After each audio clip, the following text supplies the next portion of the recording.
enche a minha vida, Espírito, enche a minha vida, enche-me com teu poder, pois de ti eu quero ser. Espírito, enche o meu ser. Espírito, enche a minha vida.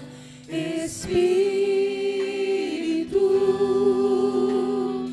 enche a minha vida. Enche-me com teu poder, pois de ti eu quero ser. Espírito, enche o meu ser.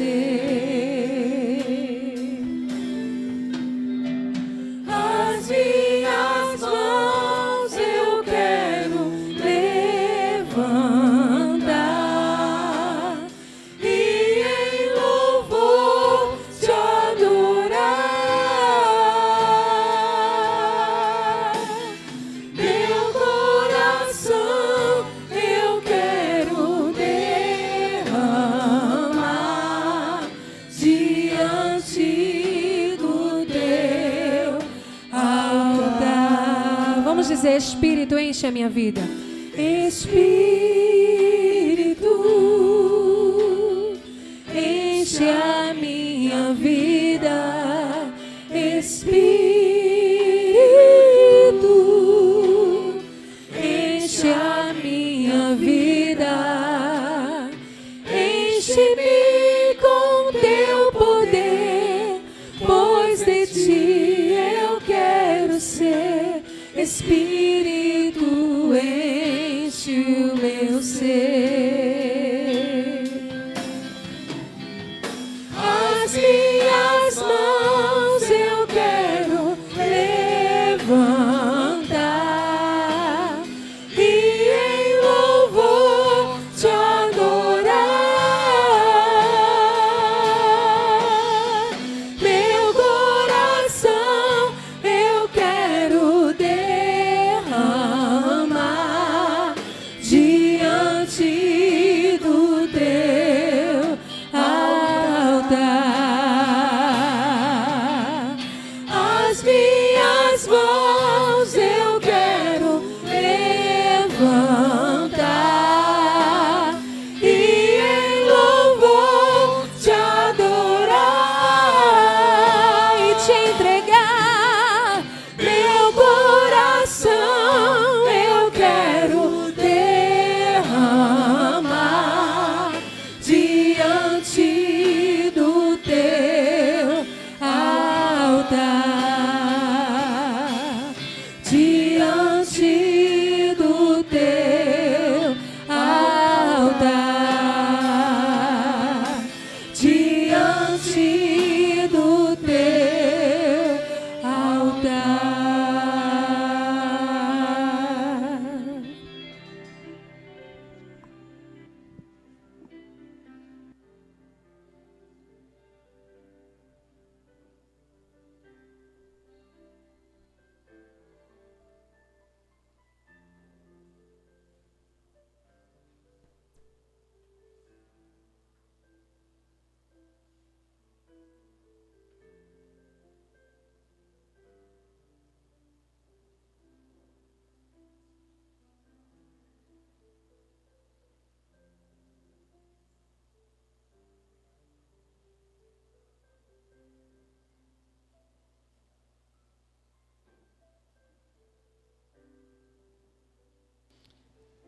Pai, mais uma vez, Pai, nós estamos aqui unidos e reunidos na Tua presença, Senhor. Porque nós sabemos e entendendo a necessidade que nós sentimos de estar aqui no Teu altar, Senhor. Então, Pai, eu te peço encarecidamente que aceite, Senhor, esses nossos louvores. Derrama o Teu Espírito sobre a minha vida, Senhor, para que o que eu fale aqui seja edificante para a tua igreja, Pai. E que o teu nome ele seja exaltado. É o que eu te peço e que te agradeço desde já. Em o nome de Jesus. Amém.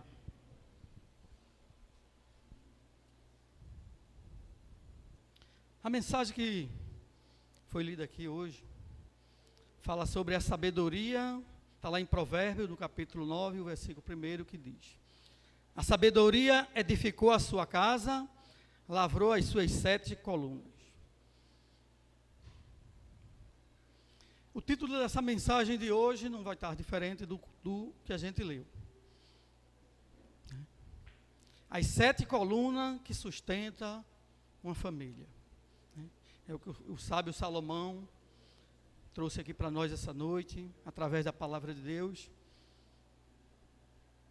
E eu quero trazer um pouco sobre essas 7 colunas dentro de um lar.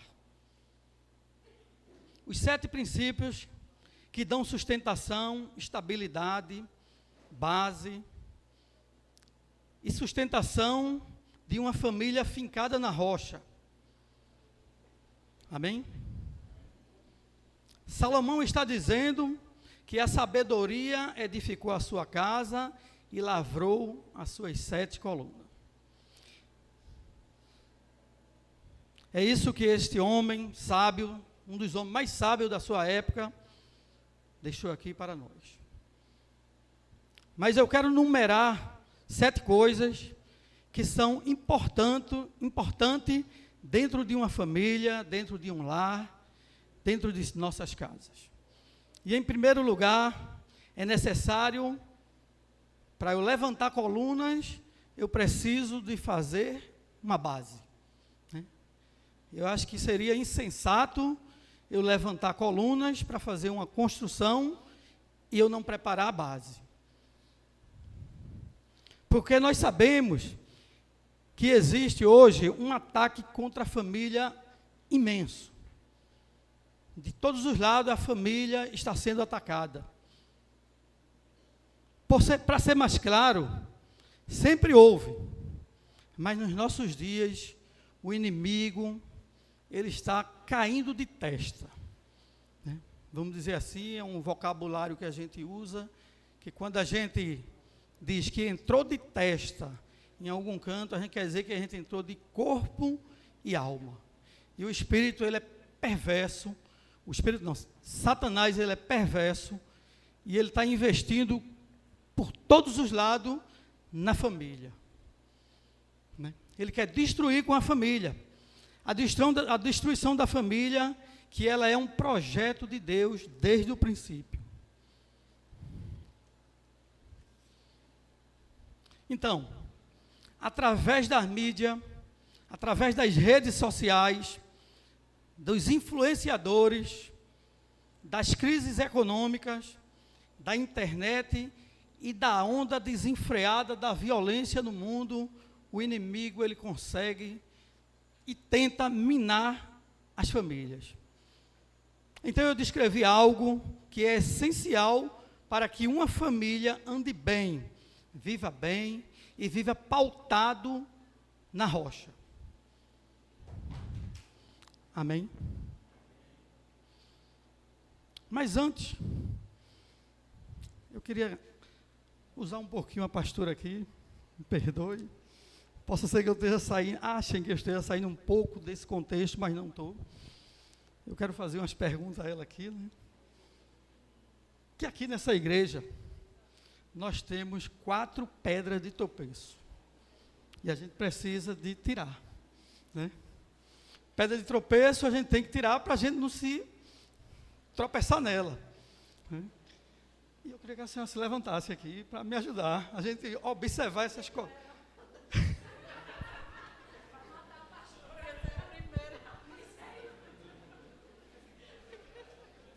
Não é isso não. A gente temos aqui 4 pedras de tropeços, que no meu ponto de vista, poderia eliminar, mas também não. E eu vou querer a opinião dela, que é a pastora master, né? Mas não sabe, né? Da igreja, e se ela autorizar, a gente vai entrar em uma reunião aí com a junta, E a gente vai fazer isso, mas só se a senhora autorizar, certo? Nós temos aqui 4 colunas, né? 1, 2, 3, 4. E essas colunas, em certo momento, ela atrapalha tanto quem está lá, como quem está cá, né? Tem alguém ali por trás ali, que se a gente ver, a gente tem que sair falando. A mesma coisa, quando eles estão ali, eles fazem a mesma coisa. Ontem eu cheguei no culto aqui, estava Gustavo ali recebendo a gente, como introdução, meu menino, e aí ele me colocou num ponto que eu não via a pregadora da noite, né? A pastora Pati. E aí eu disse, não, bota eu aqui. Ele, não, mas eu tenho que sentar aqui para deixar tudo organizadinho. Eu disse, não estou vendo nada.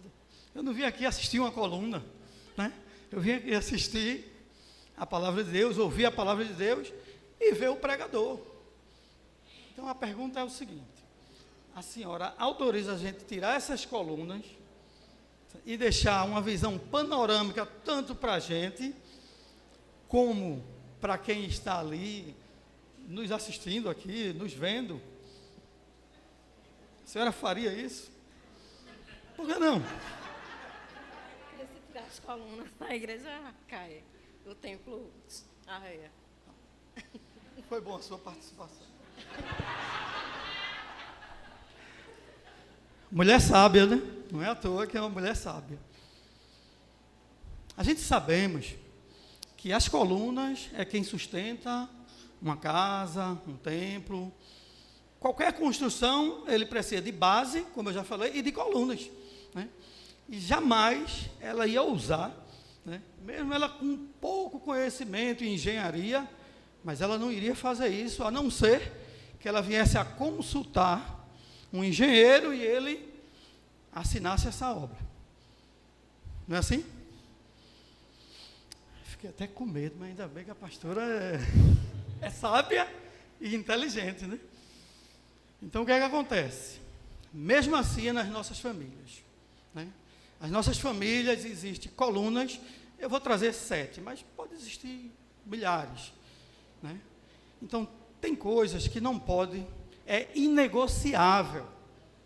Tem colunas que dão sustentabilidade a um lar, a uma casa, a uma família, e que de forma nenhuma, eu, como chefe do lar, como sacerdote da minha casa, a minha esposa, né, ou a reverenda no lar dela, junto com o reverendo Júnior, vai abrir mão de coisas que é insustentável, se for mexer. Então, se eu tiro, vai vir, como ela disse, a cair. A família, ela pode ser destruída porque a gente abriu mão de coisas que são princípios, de coisas que são essencial para a sustentabilidade do seu lar, da sua casa e da sua família.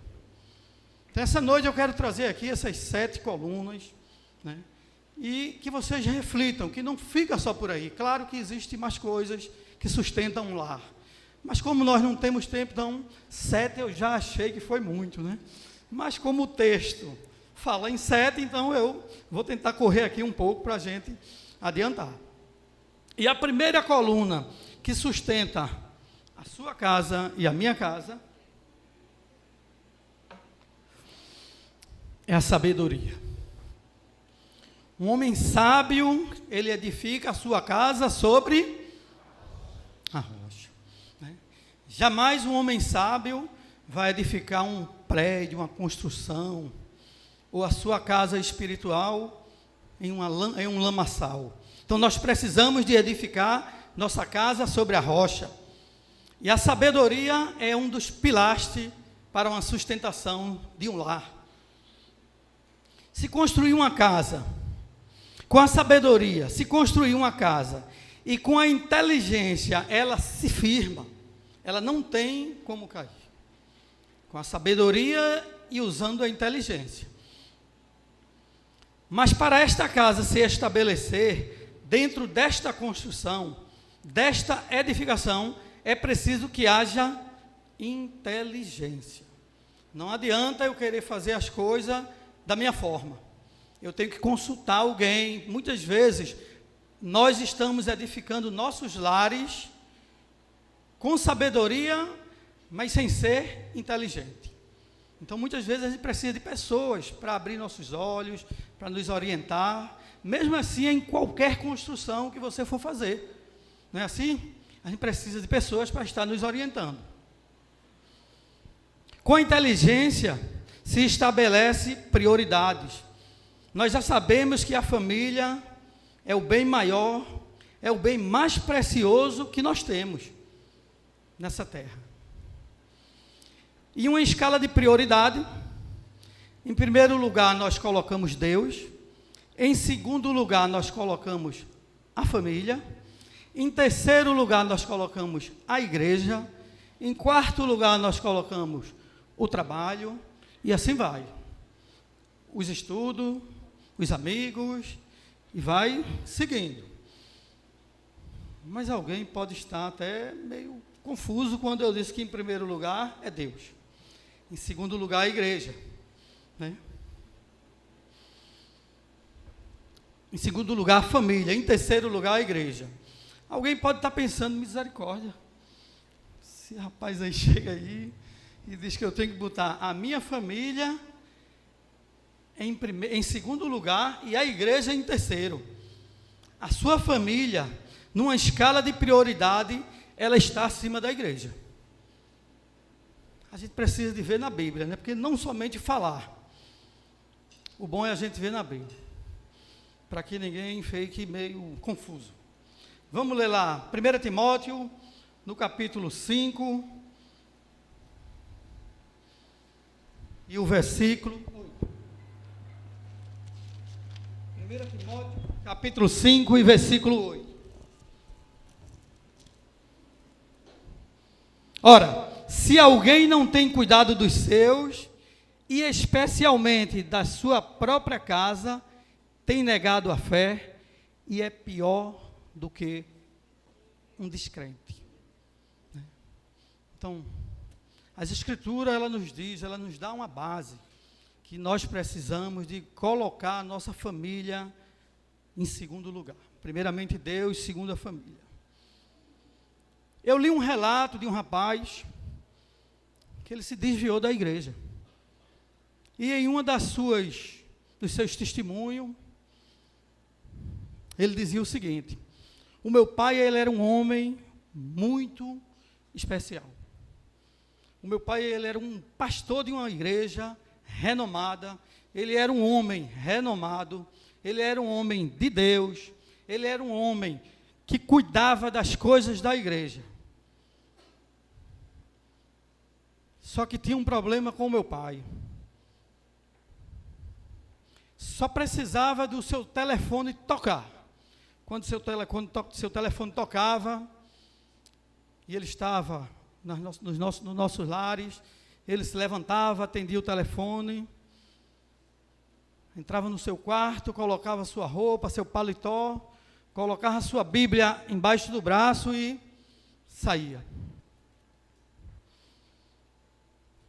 No meio da noite, qualquer hora da madrugada, se o telefone do meu pai tocasse, ele se levantava e ia depressa resolver a questão que tinha sido trazida naquele telefone. E aquilo ali me deixava muito angustiado. Não existia finais de semana, não existia dias festivos, como Natal, Ano Novo. Sempre que o telefone tocasse, aquele homem se levantava de onde ele estava, dizia que precisava de sair, botava sua Bíblia embaixo do braço e seguia a sua vida.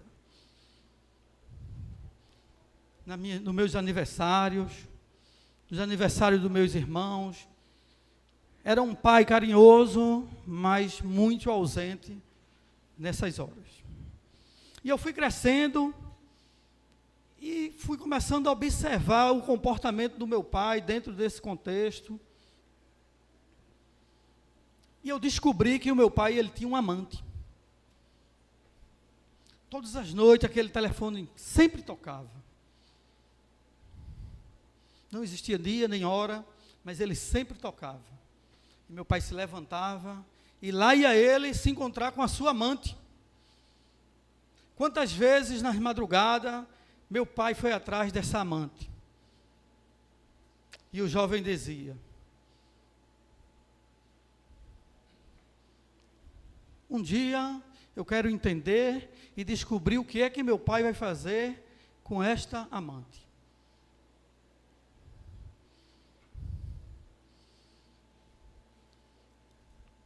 E ele disse: eu vou trazer para vocês o nome dessa amante. Eu vou dizer para vocês o nome dessa amante. Eu vou dizer o nome desta mulher, porque eu sei que ela também tem outros amantes. E talvez ela esteja acabando com outros casamentos, destruindo outros lares, afastando filhas e filhos dos pais e destruindo lares. Sabe quem é essa amante? Essa amante, ela está lá no livro de Apocalipse. Essa amante é a igreja.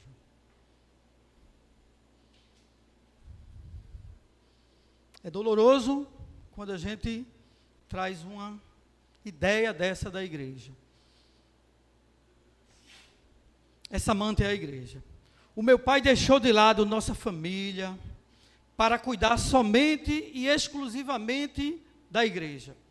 Quando a Bíblia diz, lá em Timóteo, que quem abandonar, quem deixar a sua família, é pior do que um descrente. Então isso, amado, quando eu ouvi, eu fiquei chocado. Feito, eu creio que vocês talvez estejam aí meio paralisados, chocados com esse testemunho desse jovem, né? Irmão, tenhamos muito cuidado com nossos ministérios. Ministério, ele tem que ser uma bênção na vida de cada um de nós. Deus, ele lhe levantou para você fazer discípulos e não enterrar sua família. Você precisa de anunciar o evangelho, zelar pela palavra, cuidar dos seus e não enterrar os seus. Hoje em dia, se você for conversar com algumas pessoas que estão nas igrejas, você vai ouvir isso. A culpa é da igreja? Das igrejas? Não, a culpa é daquela igreja. A gente entende que nós somos igreja. Por isso que o rapaz colocou a igreja como amante. Então nós temos que ter muito cuidado com o que Deus colocou nas nossas mãos. O ministério e a família, né? Onde Deus me levar, a minha esposa tem que estar. Os meus filhos também têm que estar. Não é assim?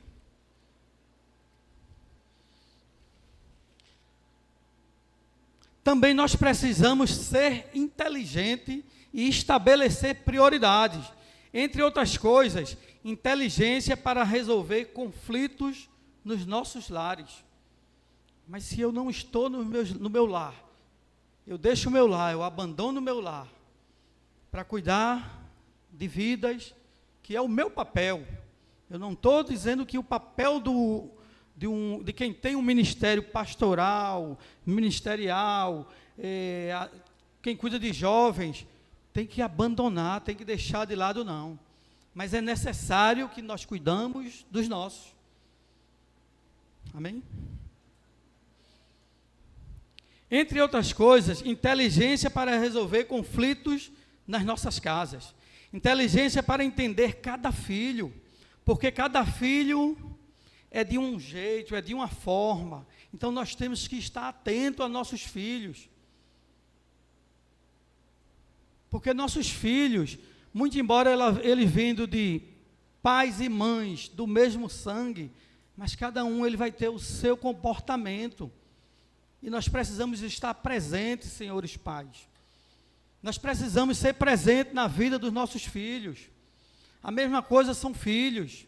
Filhos, eles precisam estar presentes dentro dos lares para abraçar a causa da família.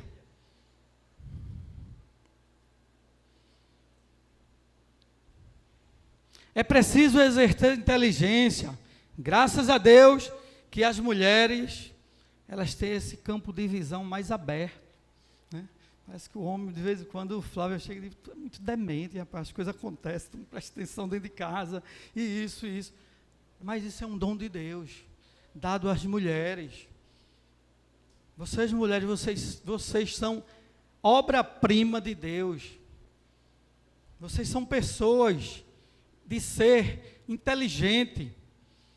Então, tudo que acontece dentro do lar, se sente com seu marido, discuta o assunto. Não guarde. Um lar bem edificado tem que se trazer o diálogo, para que a gente saiba. Os pais, eles vivem numa labuta, muito embora hoje as mulheres também estão saindo dos seus lares para ajudar, né, na renda familiar. Mas é necessário que vocês estejam atentas, porque este dom é dado de Deus para as mulheres. Elas têm uma visão fenomenal, né? Esses dias, Gustavo, meu menino, está aqui na frente, e o que acontece?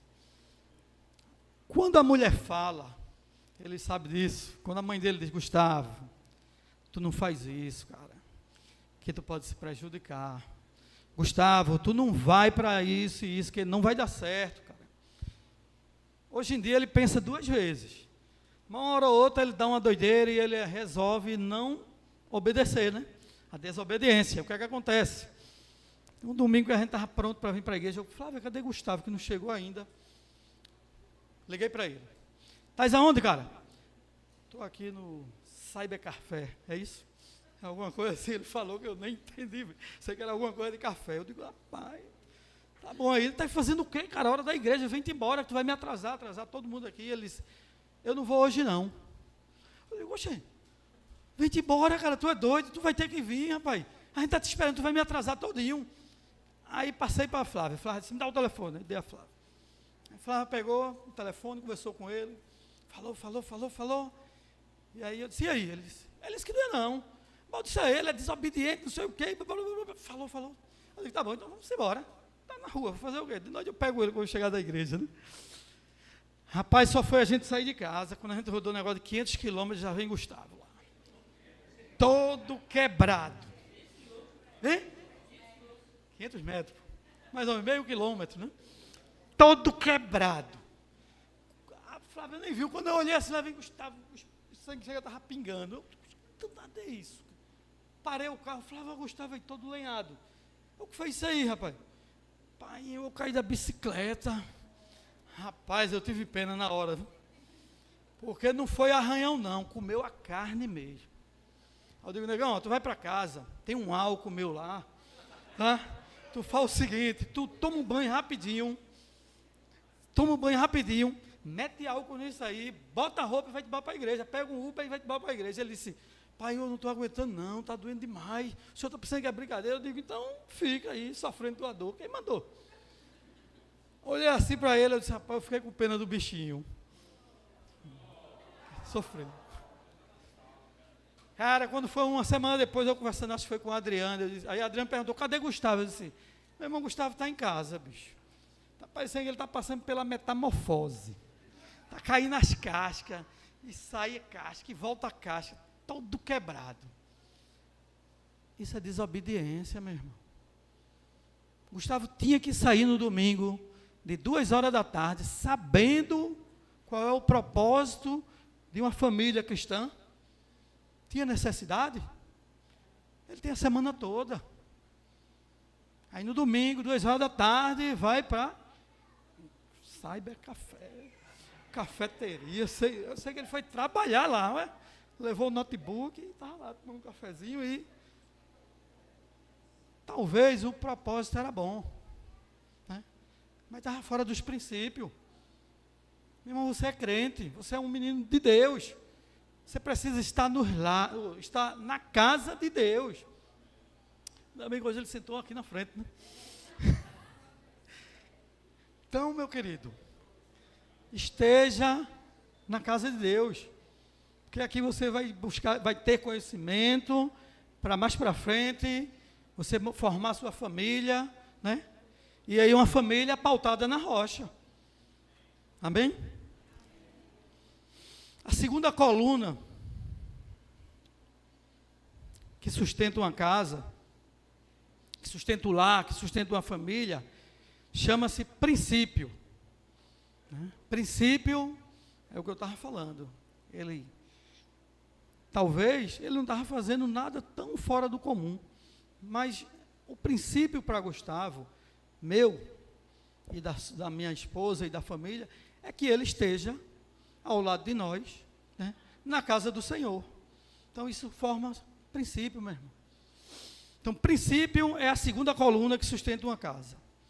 Deus ele tem que ser o centro do seu lar.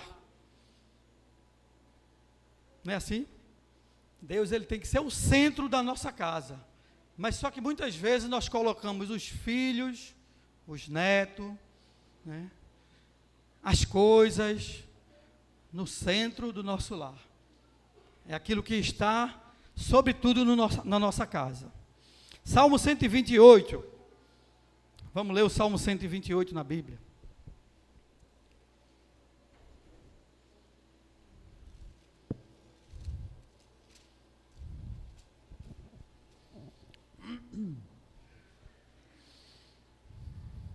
O Salmo 128 é um modelo, né, de um lar cristão.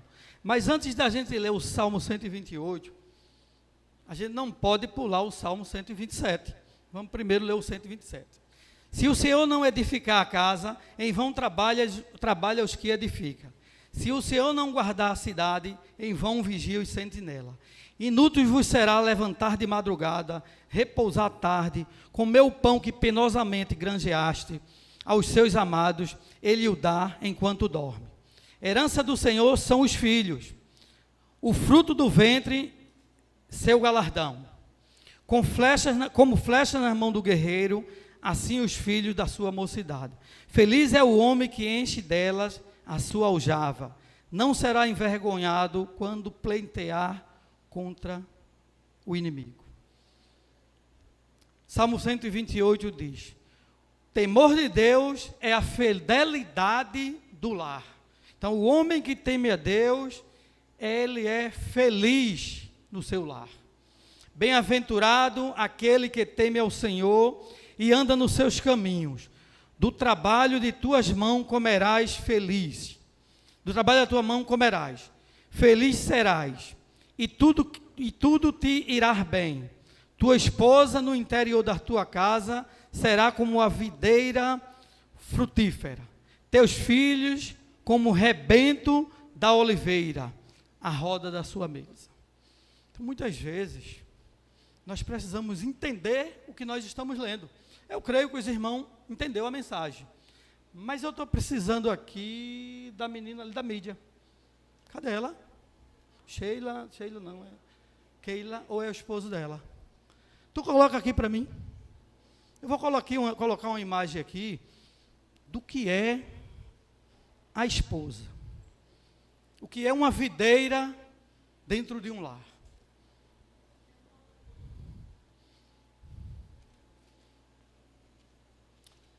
Já está dando para ver legal aí? Pronto. Uma videira são pés de uva, né? E com os seus cachos de uva. Isso é uma videira frutífera.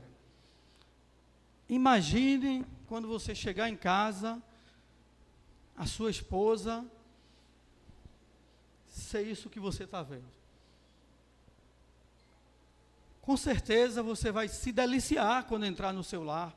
Vai ser um lar que você vai olhar para aquele lar, vai se sentir feliz, alegre de estar nele. Não seja uma videira estéril. A Bíblia diz que a mulher é uma videira frutífera dentro do seu lar. E os seus filhos como rebento da oliveira, né? O rebento da oliveira, vocês vão observar aqui, que o pé de oliveira, quanto mais você poda, ele dá mais fruto. Isso é comum em todas as árvores. Só que nos seus galhos, ele vai saindo de rebento, e aqueles rebentozinhos também vai dando fruto, e vai dando fruto sem cessar. Então, mesmo assim, é o homem que coloca, é o homem que teme ao Senhor. Como diz aqui o Salmo, bem-aventurado é aquele homem que teme ao Senhor e anda nos seus caminhos. Os seus filhos será como um rebento de oliveira. Isso é muito importante na vida das pessoas. Se não for o Senhor Deus, o construtor da casa, será inútil trabalhar na construção. Você quer ter uma família abençoada como a família do modelo do Salmo 128? Meu irmão, isso é simples. Você quer ter essa família totalmente abençoada dentro desse modelo, para que quando você chega em casa, a sua mulher seja uma videira frutífera, não seca. Uma mulher que você vai encher os olhos e você vai se deliciar naquele lar, naquela casa, com a sua esposa. Você quer, meu irmão? Diga sim. Sim? Sim? Sim. Diga sim, né? Então, meu irmão, para isso acontecer na minha e na sua vida, coloque Deus no centro da sua casa. Coloque Deus no centro do seu lar. Porque Ele sim, Ele vai fazer que a sua esposa seja uma videira frutífera. Porque toda casa é edificada por alguém. Isso é fácil. Eu posso edificar a minha casa. Mas o que edificou todas as coisas foi Deus. Eu posso fazer uma casa perfeita.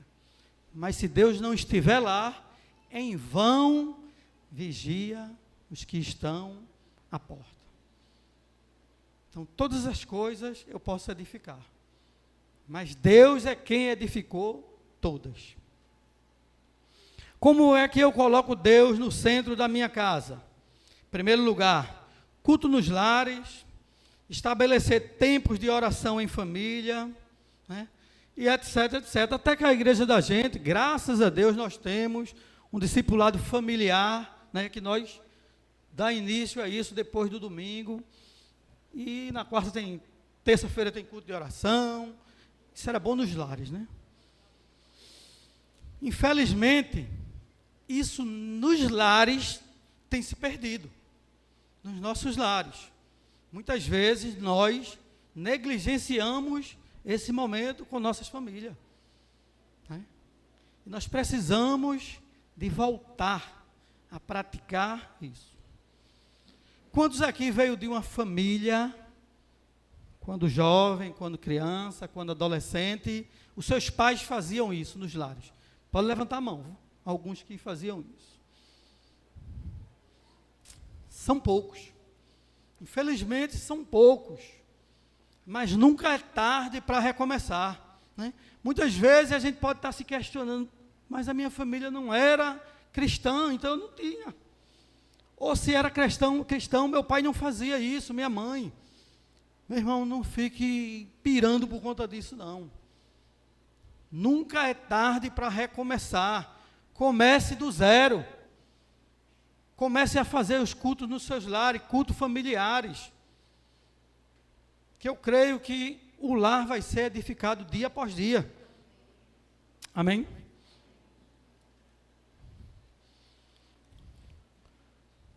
Até nós, que levantou as mãos aí, muitas vezes nós somos negligentes. Nós deixamos de fazer e de praticar esses cultos. E os que não fizeram isso, nós temos que implantar essa cultura nos nossos lares. Tentem começar, um após um. Eu não creio numa mudança radical no nosso país. Eu não creio numa mudança radical de cima para baixo. Eu creio numa mudança de baixo para cima. Nós temos que fazer a base. E essa base são os nossos lares. Se nós criarmos filhos baseado na palavra de Deus, de baixo para cima, amanhã nossos filhos vão estar fazendo o que nós faríamos. Mas se nós não, ele não vê a gente praticando, fazendo, ele vai continuar fazendo o que ele aprendeu. Então a mudança não depende deles só, depende de nós, para que no futuro nós tenhamos filhos debaixo da promessa de Deus, filhos pautados e fincados na rocha, filhos que vai ter autoridade para discutir assuntos que o mundo lá fora está querendo deturpar.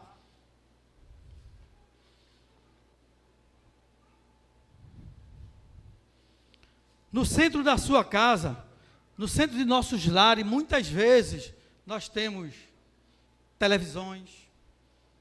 Nas nossas cozinhas, temos cozinhas topadas, vamos dizer assim, de primeiro mundo, para cultivar, para guardar, para alimentar os nossos corpos, né? Mas, infelizmente, nós não procuramos, nos nossos lares, montar um quarto de oração, um quarto de guerra. Quem já assistiu o filme O Quarto de Guerra aqui? Muitas vezes nós negligenciamos, nós não temos nenhum local para orar. A Bíblia diz que Daniel, todos os dias, ele se ajoelhava, olhando para o Ocidente, para o Oriente, e orava a Deus. E mesmo assim, as suas orações foram interrompidas pelo príncipe da Pérsia. Quanto mais eu, que não tenho essa prática, minha oração não vai passar desse teto. Se eu não me orientar e começar a buscar a Deus em oração, a buscar o temor do Senhor para a minha vida, para a vida dos meus filhos.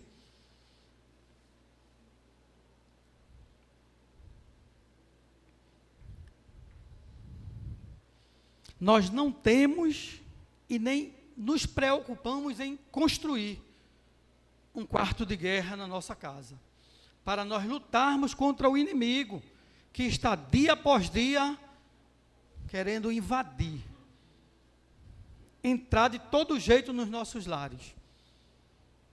Se eu não protejo a minha casa, em vão vigia o sentinela. Precisamos buscar a Deus no nosso lar, ler a palavra com nossas esposas e filhos, inculcar na mente deles a palavra de Deus. Josué, no capítulo 1, versículo do 5 ao 9, diz assim: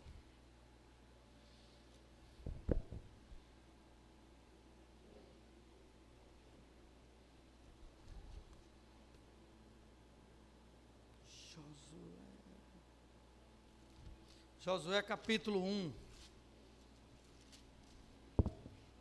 do 5 ao 9.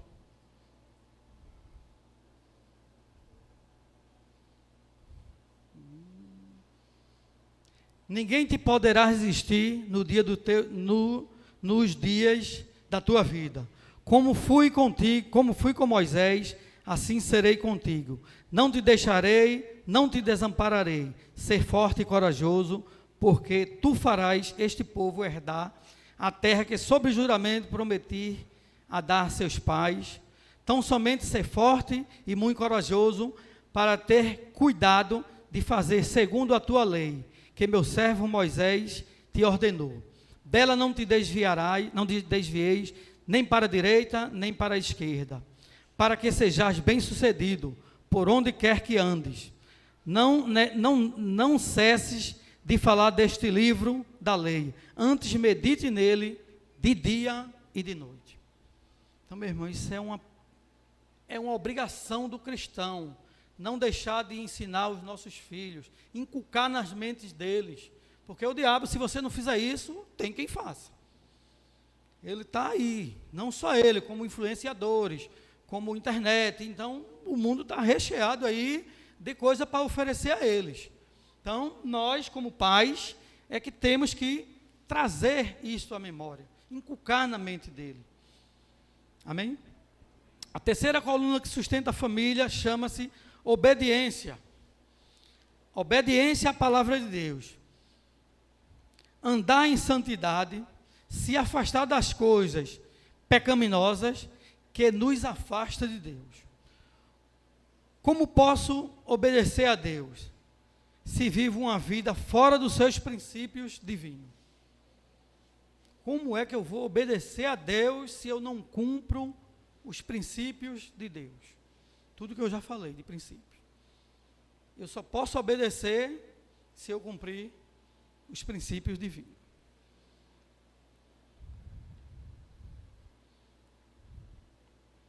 Muitas vezes a gente pode até dizer, mas eu estou cumprindo o propósito que Deus colocou na minha vida. Seu propósito está dentro do princípio de Deus, porque isso é muito importante. Não adianta eu cumprir propósito fora de princípios.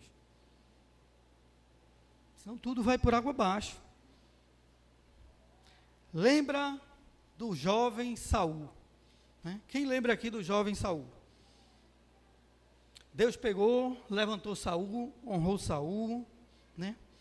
Deus deu diretrizes para Saul, e em algum momento da vida Deus deu um propósito para Saul. E Saul, ele foi desobediente, e a desobediência levou à ruína da família de Saul. A Bíblia diz que Saul, ele não deixou descendência. Infelizmente, ele não deixou descendência, Saul. A Bíblia diz que Saul, ele era pastor de jumento. Se você ler, lá em 1 Samuel, capítulo 9, do 3 e do 5, você vai observar, Saul, ele era pastor de jumento. E quando ele foi procurar o jumento do pai, que ele não achou, ele disse ao seu criado, meu irmão, vamos embora, velho, que eu não achei esse jumento, e o meu pai está preocupado com a gente. Ele não estava preocupado com o jumento do pai, não. Irmão, nós temos que ser ovelha. Nós somos ovelha. E o pastor de ovelha, ele é preocupado com a ovelha, diferente de Davi.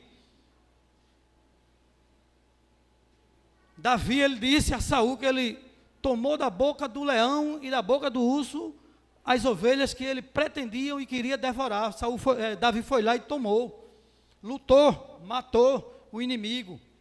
Mesmo assim, eu como pai, eu tenho que cuidar, zelar pelas minhas ovelhas, que começa dentro da minha casa.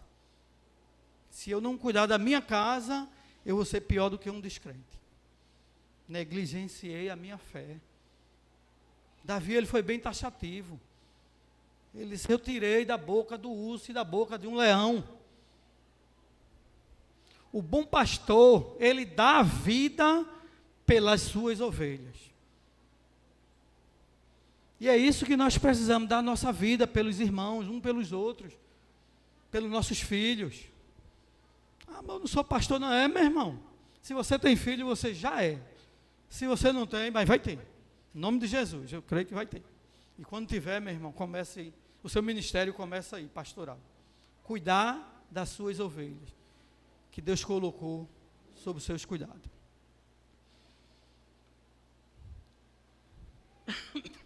O mais interessante é que o profeta Isaías, ele fala de pecado e iniquidade.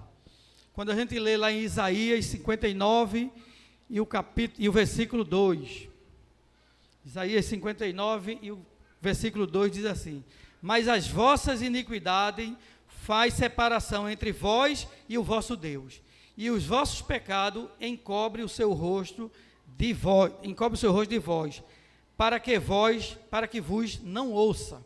Então, meu irmão, o pecado, ele afasta o homem de Deus.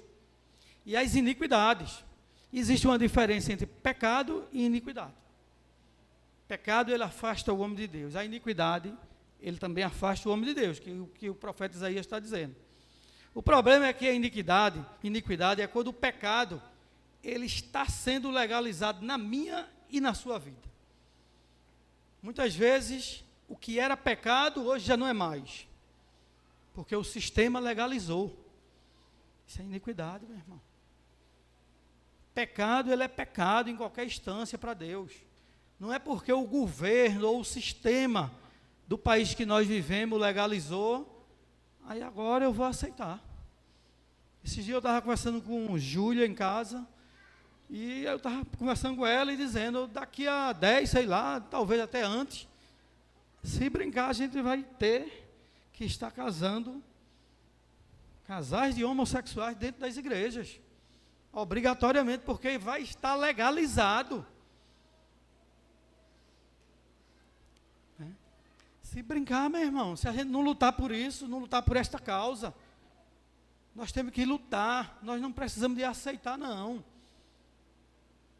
E aí, daqui para frente tem gente que já está dizendo, cara, mas isso é normal hoje, nos dias de hoje, isso é besteira. É besteira não, meu irmão, isso é pecado. E é pecado abominável aos olhos de Deus. E nós temos que nos posicionar, nós temos que se levantar, se colocar nas brechas e dizer que está errado. Meu irmão, eu amo a sua vida, mas o que você está praticando é pecado. Tem que trazer a consciência. O pecado ele tem que ser trazido, ele tem que ser mostrado com amor. Por favor, tem que ter amor. Não é querer escandalizar porque você não pratica aquilo, o seu próximo não. Mas tem que ser trazido à tona. Porque senão, daqui a pouco a gente não tem mais direito. A família está tão banalizada que a gente não sabe nem mais o que é família. Então nós temos que estar orando nos nossos lares, com nossos filhos, mostrando a eles a verdade. A verdade é isso, isso e isso. Passou disso, é pecado. Mas está legalizado. É iniquidade. E muitas vezes nós estamos praticando iniquidade que a gente nem sabe que é pecado.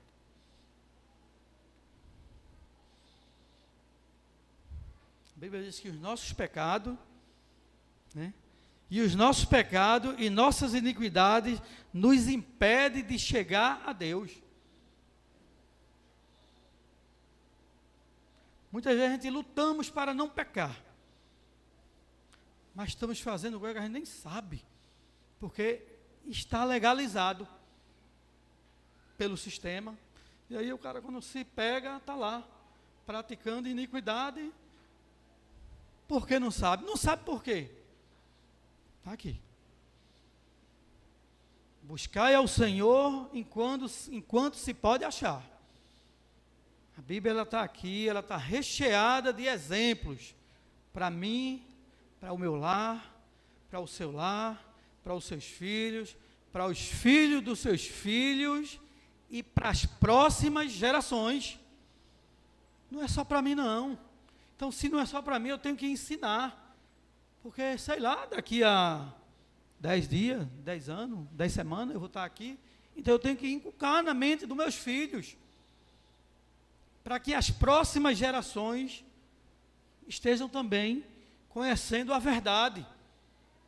Nós só estamos com isso aqui, todo mastigadinho, porque alguém sofreu, como talvez você diga, mas ser crente está sendo muito difícil nesse país. É o povo escoltando a gente, falando, dizendo que a gente não pode mais se manifestar sobre isso, sobre aquilo. É assim, meu irmão. Não pense que é fácil, não. Jesus, ele disse, ele não enganou ninguém. Ele disse, no mundo tereis aflições, mas tende bom ânimo, eu venci. Irmão, levanta a cabeça, tenha bom ânimo, anuncie a verdade. Amém? A quarta coluna é o temor de Deus. O temor de Deus,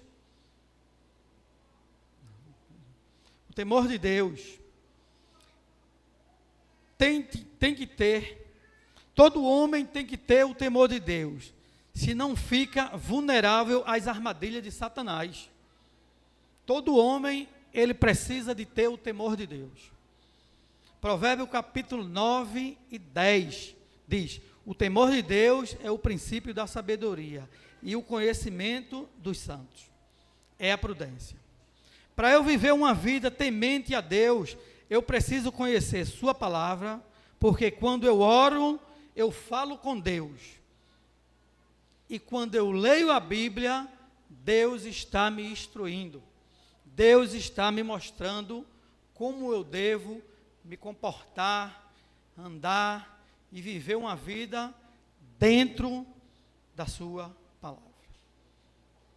Eu preciso de ler para que Deus me instrua, para que Deus esteja me ensinando. Não, a vida não é por aí, não é por aqui, meu querido. Se você for por aí, você vai se arrebentar. Mas se eu não leio, eu não tenho essa intimidade.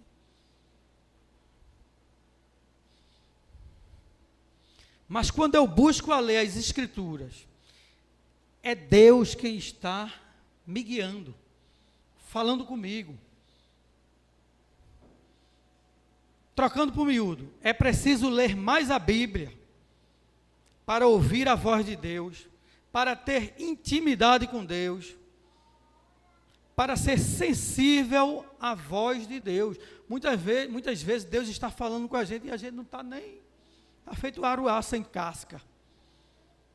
Irmão, seja sensível. Chegou um momento na vida do jovem Samuel que Deus começou a falar com ele e ele achou que era um sacerdote. E ele foi lá uma vez, e foi lá 2 vezes, e foi lá 3 vezes. Diga, chefe, diga, mestre, diga o que é que o senhor quer. E o sacerdote, não falei, não lhe chamei. O sacerdote, em certo momento, ele disse, filho, Deus, Ele quer ouvir a sua voz. Fale com Deus. Quando você ouvir essa voz, fale. E aquele menino, quando Deus chamou por ele, ele disse, fala, porque o teu servo ouve. Então nós temos que ser sensível e pedir para que Deus fala, porque eu estou sensível a ouvir a tua voz. Eu sei que no mundo há muitas vozes, né? A Bíblia diz que no mundo há muitas vozes. Então tem que ser sensível para ouvir quando é Deus que está falando. Porque Deus, Ele não é um Deus de confusão. E aí quando você chega a ter este grau de intimidade, o seu lar, a sua casa, a sua família, ela passa a ser uma bênção. Uma bênção nas mãos de Deus. Sabe por quê, meus irmãos?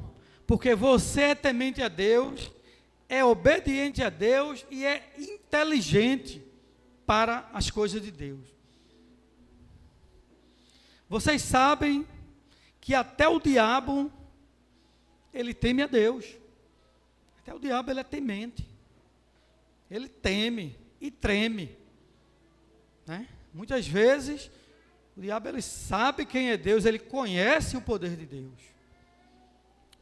Mas nós somos tementes e ora nós somos desobedientes. Nós somos afoitos para com Deus.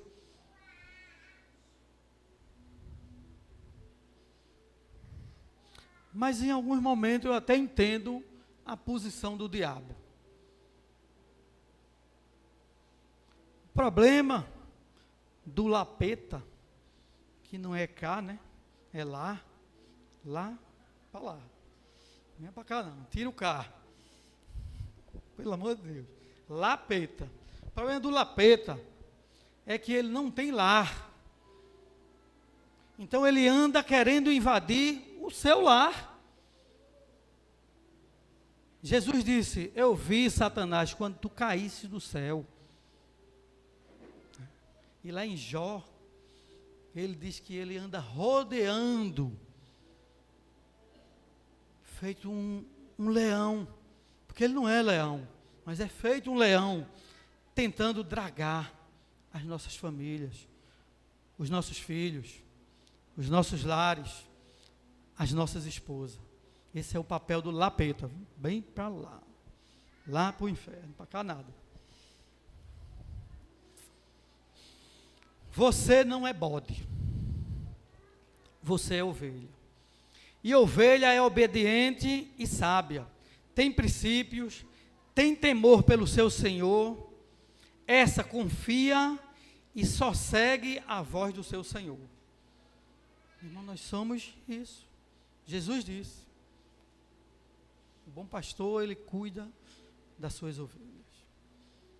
Já o bode segue qualquer voz, vai atrás de qualquer um que lhe dê ou que lhe ofereça uma cenoura, um prazer que segue qualquer um com uma recompensa imediata. Se você oferecer algo que seja imediato, ele está lá. Diferente da ovelha, a ovelha ela só segue o seu pastor. Certa vez, uma ovelha e um bode, ambos foram criados juntos. Criados pelo mesmo pastor. Um certo dia, o pastor, acidentalmente, tropeçou na ovelha e no bode. A ovelha baixou a cabeça, gemeu de dor, mas ficou lá, quietinha. O bode, ele baixou a cabeça e chifrou o pastor.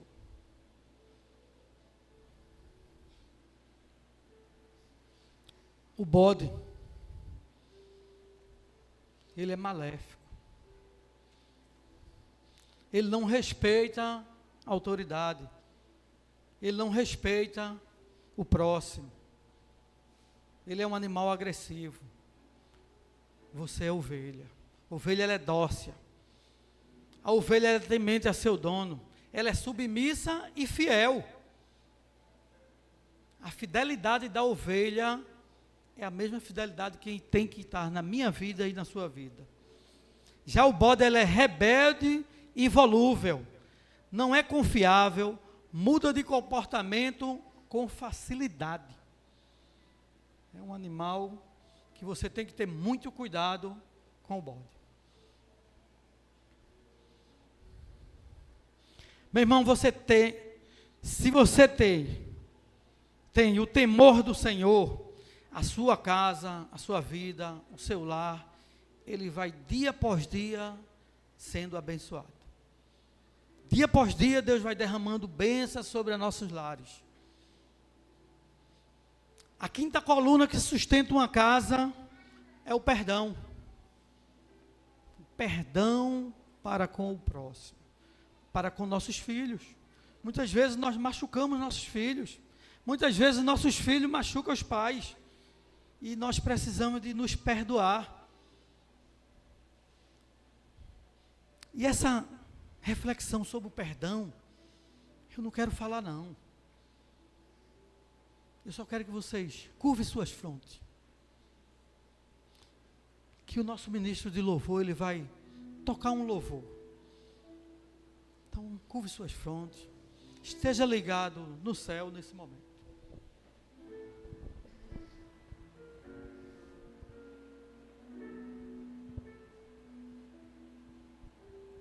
Perdoar é muito mais que estender a mão e dizer eu te perdoo, meu irmão.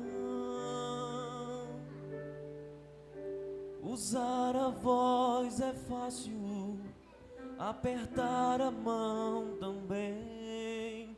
O difícil é revelar o coração. Mas se o coração perdoar, é fácil perceber, pois o coração é cúmplice do olhar. Perdão que sai do coração é joia rara de encontrar, e está na sinceridade de um olhar. Se eu te machuquei, reconheço que errei. Eu agora percebi quanto mal eu te causei. Como vou falar de amor se eu não souber amar? Eu preciso de você. para me ensinar. Eu me arrependi e revelei meu coração. Agora é sua vez de me ensinar uma lição. Preciso de você para conhecer a dor ou conhecer a força do perdão.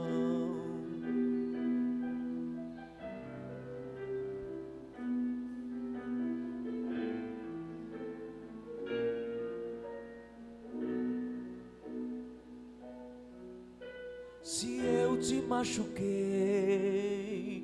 reconheço que errei. Eu agora percebi quanto mal eu te causei. Como vou falar de amor se eu não souber amar? Eu preciso de você para me ensinar. Eu me arrependi e revelei meu coração. Agora é a sua vez de me ensinar uma lição.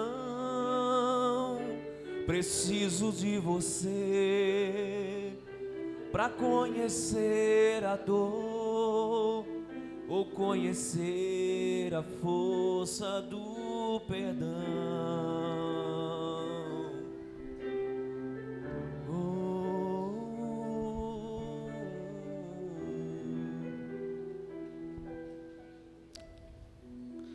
Amém, meus irmãos. É isso aí, né? Você é uma pessoa que perdoa facilmente?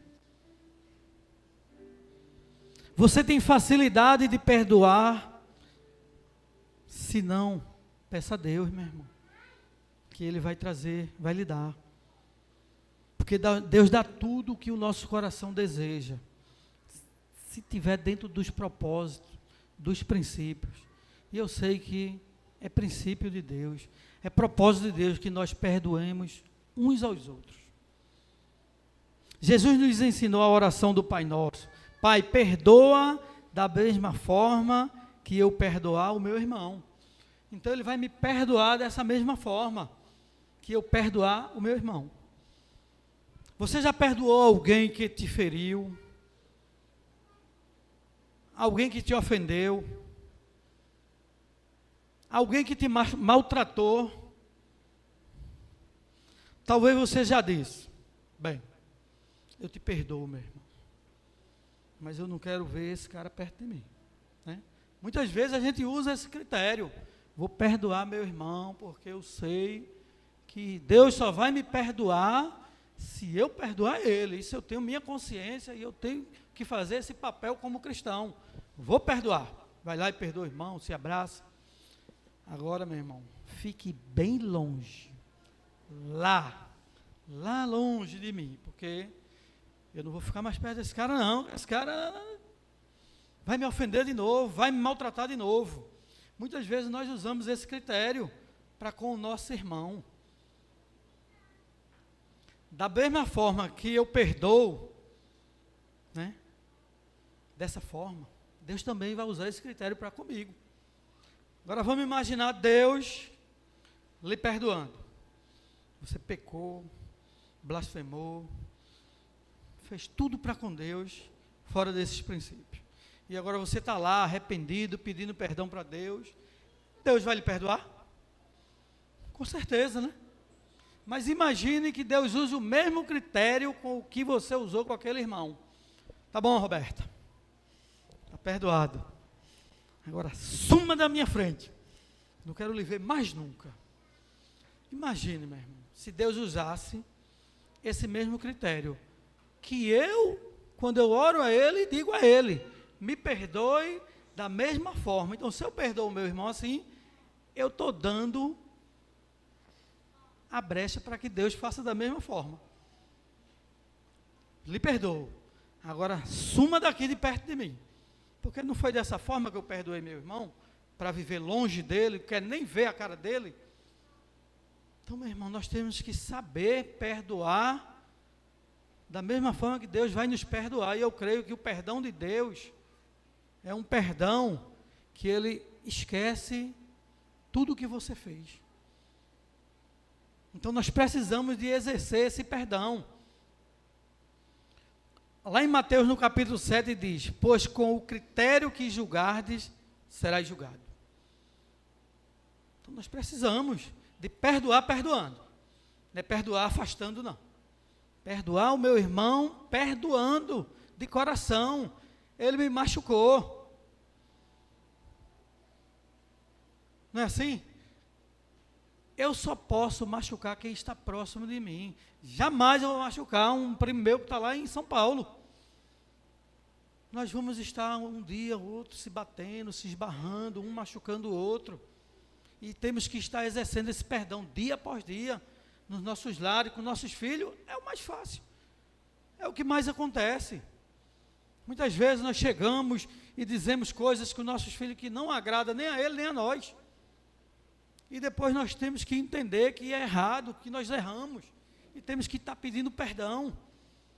E vice-versa, nossos filhos também, muitas vezes dizem coisas que machucam os pais. E ele tem que pedir perdão. Chegar, pai, me perdoe, eu errei, pequei contra o céu e contra ti, e já não sou mais digno de ser chamado teu. Me recebe pelo menos como um empregado, né? Porque a gente sabe que o Pai Celestial, Ele não vai receber como você como empregado, porque você é filho, você tem identidade de filho. Você não é escravo, você não é empregado, você é filho, meu irmão. E o filho, ele tem essa intimidade com o pai. Procure ter essa intimidade com seus irmãos, mesmo quando você machucá-lo. Peça a Deus que Ele vai lhe dar essa inteligência, para que você se humilhe, chegue a seu irmão e diga: meu irmão, me perdoe, eu pequei, eu errei para com você. E perdoar, perdoando. Não é perdoar mandando o cara ir lá longe, não.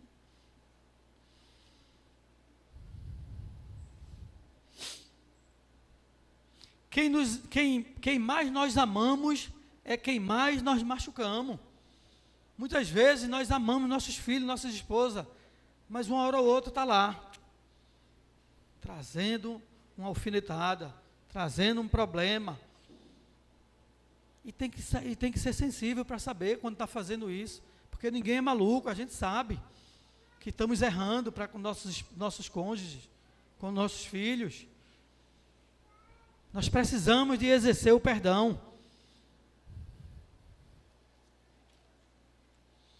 A sexta coluna que sustenta uma família: o envolvimento da família nos ministérios.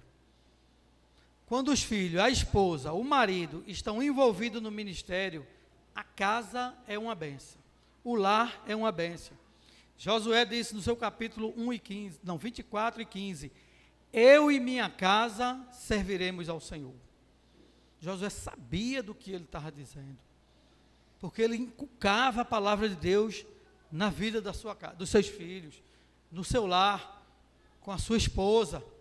Então ele tinha autoridade para dizer isso: eu e minha casa serviremos ao Senhor. Não desista de ninguém da sua família, não desista dos seus filhos, não desista da sua esposa. Esposa, não desista dos seus maridos. Meu marido, ele é isso, mas não desista, ore para ter restauração no seu lar. O seu filho é uma benção, seu filho está aí, está fazendo, está. Ore, meu irmão, peça para que Deus traga mudança para aquele lar, para que Deus, Ele mude o comportamento, a vida do seu filho, porque só Deus, muitas vezes nós não podemos mais, acabou nossas forças, tem que entrar um poder divino. Deus, Ele faz isso, só precisa nós pedir. Sabe por quê, meus irmãos? Porque a palavra de Deus, ela é fiel para cumprir na minha vida, na sua vida, no seu lar, na vida dos seus filhos. Deus, Ele é fiel, Ele cumpre com o que Ele prometeu. Nós precisamos somente de buscar o Senhor em todos os momentos. A minha família está sobre a rocha. Isso é a 7ª coluna que sustenta uma casa. A rocha. A minha família ela tem que estar fincada na rocha. Se estiver fora disso, vai ruir a casa. Que a Bíblia diz que o homem sábio, ele edificou a sua casa sobre a rocha. Veio os ventos, veio as chuvas, e a casa estava lá de pé. Vai vir tempestade, vai vir viravolta, vai vir confusão, vai vir. Meu irmão, mas esteja edificando, orando pelos seus filhos, orando pela sua casa, orando pelos seus maridos, porque Deus, Ele estando no centro da casa, essa sua casa ela está edificada sobre a rocha que é Jesus. Meus irmãos, sabe onde Jesus triunfou? Ele triunfou na sua morte.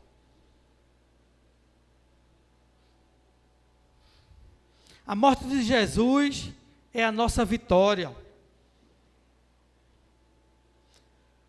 Porque Ele vive, eu posso crer no amanhã. Tem um louvor que diz, né? Porque Ele vive, Ele me deu essa esperança de eu crer no amanhã. Antes, nós estávamos mortos nos nossos pecados e delitos. Mas Ele morreu e ressuscitou, e agora eu posso crer nessa vitória que Ele triunfou sobre a morte. Ele matou a morte. Né, pastora? A pastora disse aqui na Páscoa. A morte foi matada. Ela foi eliminada. Né? Lá em Coríntios, capítulo 15, né? E 51. A Bíblia diz que, deixa eu dar uma lida bem rapidinho aqui. 1 Coríntios, deixa eu ver se é primeiro ou segundo. Capítulo 15.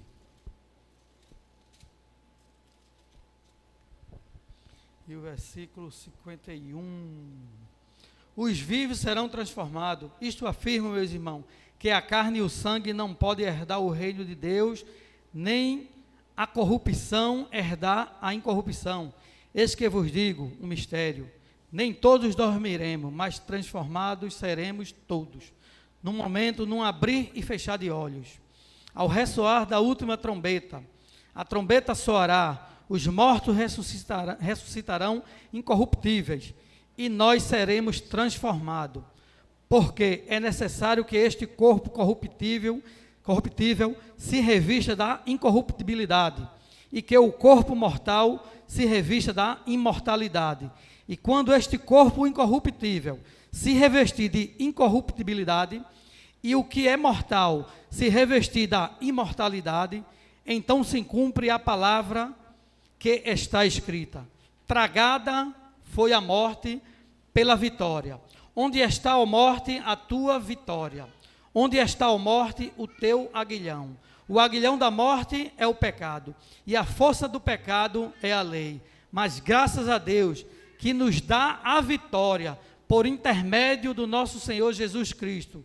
Portanto, meus amados irmãos, sede firmes, inabaláveis, sempre abundantes na obra do Senhor, sabendo que no Senhor o vosso trabalho, ele não é em vão. Sejamos firmes e corajosos, porque nós sabemos que em Cristo o nosso trabalho, ele jamais vai ser em vão. Essa labuta, esse sofrimento, esse corre-corre do dia a dia que você está vivendo, ele vai ter um fim. Mas vai ter um fim para um novo recomeço. Você vai viver uma vida com um corpo incorruptível, uma vida abundante, que lá a Bíblia diz que não há morte, não há dor, não há sofrimento. Então, creiamos que é o melhor que Deus preparou para nós. Amém?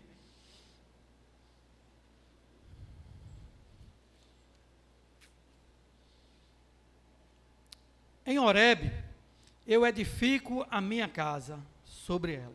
Então Jesus, ele edificou, no Monte Horebe, né, foi edificado a casa, a rocha que estava lá no Monte Horebe. Mas você pode estar pensando, não é bem assim. As coisas não funcionam muito dessa forma. Eu tenho um filho que só misericórdia, né? Muitas vezes a pessoa diz, meu irmão, o irmão falou, mas a minha vida, ela não é bem dessa forma não. O meu filho é só a misericórdia de Deus. Saiu de casa, virou um alcoólatra, virou um drogado, vive roubando, mentindo, salteando, perturbando nos lares. Eu não sei a quem recorrer. Meu irmão, só Jesus na vida desse seu filho. Você só precisa de colocar nas mãos de Deus. Você ensinou o caminho ao seu filho. Você ensinou o seu filho no caminho. Você estava no caminho quando você ensinou o caminho. E aí as pessoas dizem, mas meu irmão, tudo isso que o senhor falou aí, eu fiz e faço até hoje. Eu ensinei ao meu filho, eu mostrei a ele o caminho. E agora ele está perdido no mundo, como um filho pródigo.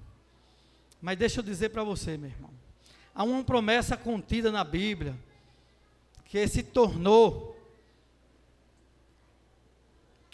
que eu tomei posse. E você essa noite pode tomar posse dessa promessa, que está contida no Salmo 89, e o versículo do 30 ao 34. Essa promessa, eu queria abrir ela para nós ler. Salmo 89.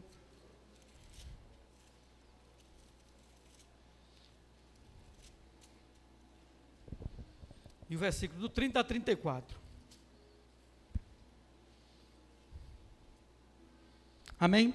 Se os seus filhos desprezarem a lei, e não andarem nos meus juízos, se violarem os meus preceitos, e não guardar os meus mandamentos, então punirei com vara as suas transgressões, e com açoites as suas iniquidades. Mas jamais retirarei dele a minha bondade, nem desmentirei a minha fidelidade. Não violarei a minha aliança, nem modificarei o que os meus lábios proferiu.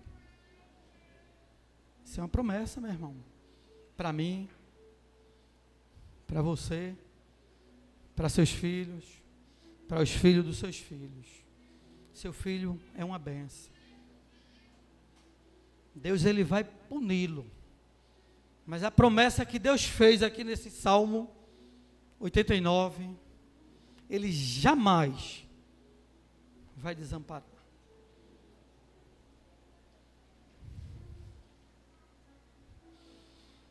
Sabe o que Deus está dizendo?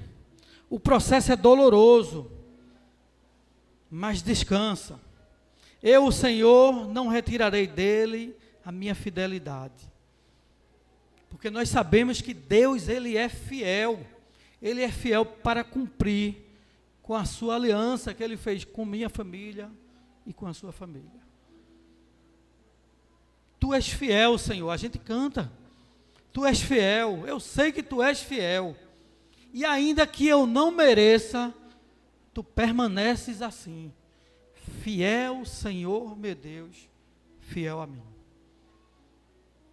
A fidelidade de Deus para conosco, mesmo que nós estejamos andando por caminhos tortuosos, Ele tem uma aliança comigo, com a minha família, contigo e com a tua família, meu irmão. Eu vou quebrar minha cara se eu sair, se eu entrar nesse mundo tortuoso. Mas Ele está dizendo que Ele é fiel para cumprir o que Ele prometeu para minha mãe, o que Ele prometeu para mim, o que Ele prometeu para mim na vida dos meus filhos. Ele não pode segurar um menino desse e dizer, eu não posso segurar um menino desse e dizer, você não vai. Deixe ir. Faça feito o pai do filho pródigo. Vá, meu filho. É isso que você quer? Vá. Agora, meu irmão, continue orando pela vida dele. Continue abençoando aquele filho. Porque Deus vai cumprir o que prometeu na minha e na tua vida.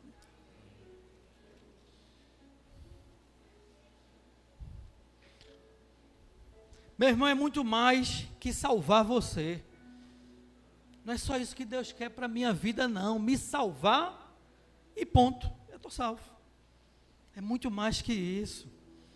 Jesus quer usar você para salvar outras pessoas. Porque Ele sabe que Ele salvando outras pessoas, Ele vai salvar outras pessoas. É muito mais que só eu.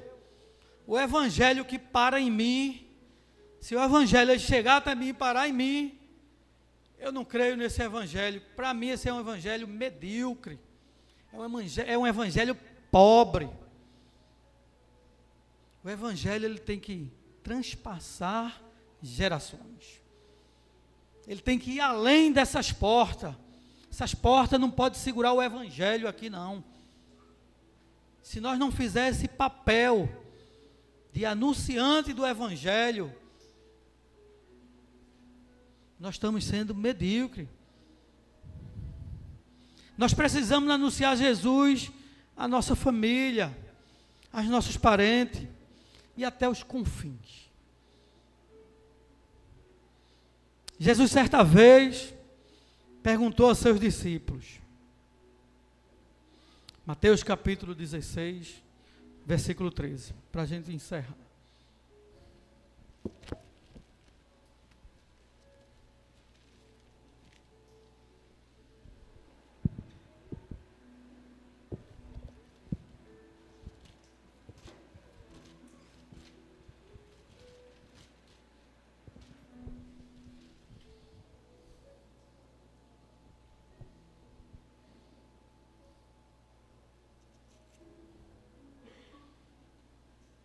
Mateus capítulo 16,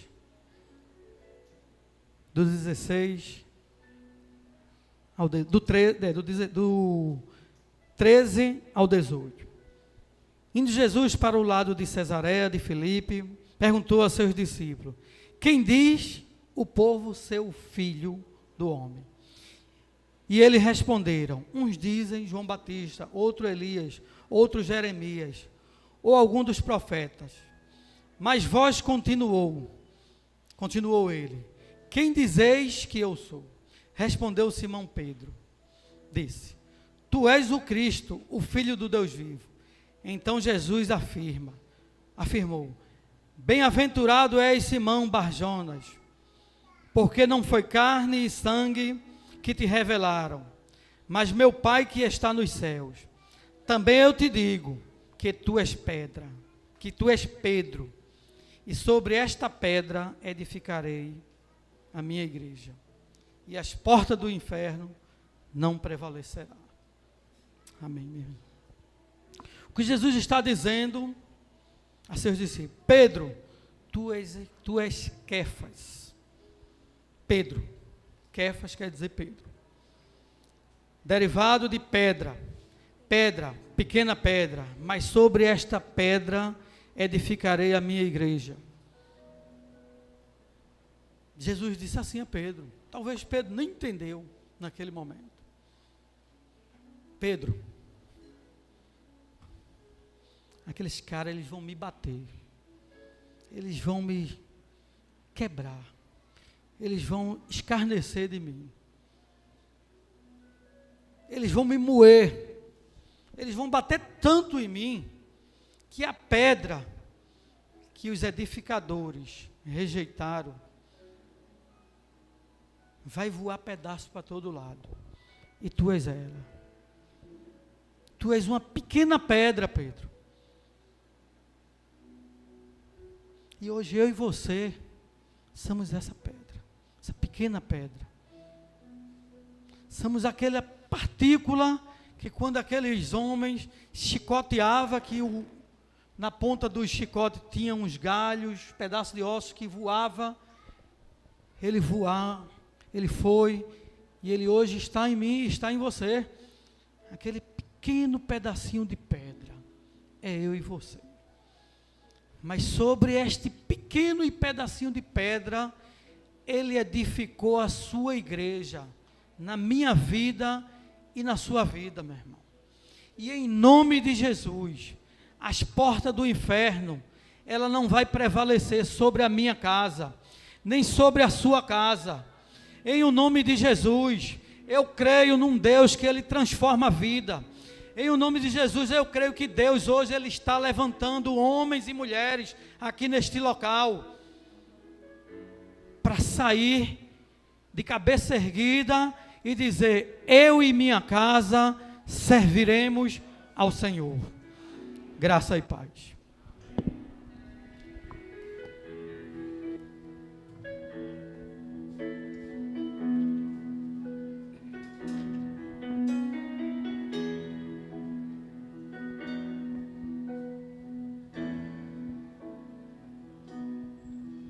Bem-aventurado aqueles que temem ao Senhor, que confia perpetuamente em seu poder,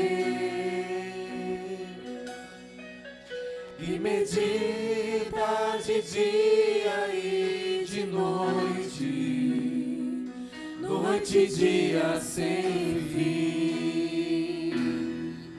Sua casa é edificada sobre a rocha, não existe vendaval para destruir. E a família que habita dentro dela, no Senhor espera. Espera no Senhor sem desistir, na certeza que Ele não falha. Tudo Ele já preparou. Seu amor nunca mudou. Espera no Senhor sem desistir, seu amor nunca mudou.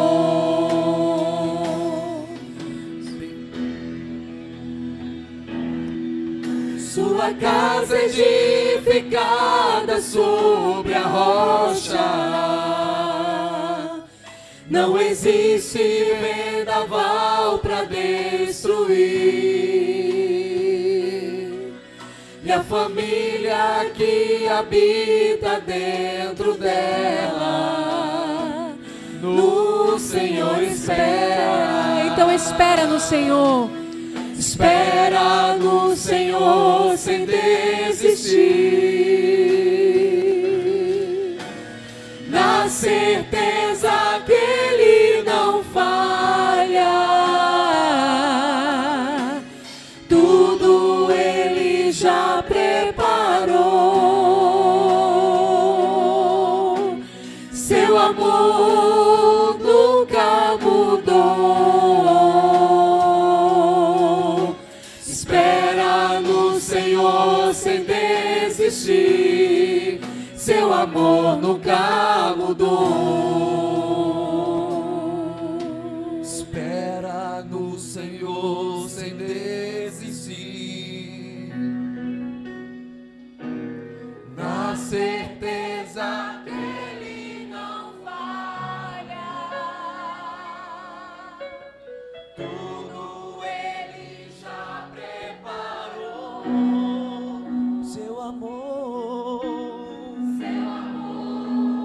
nunca mudou.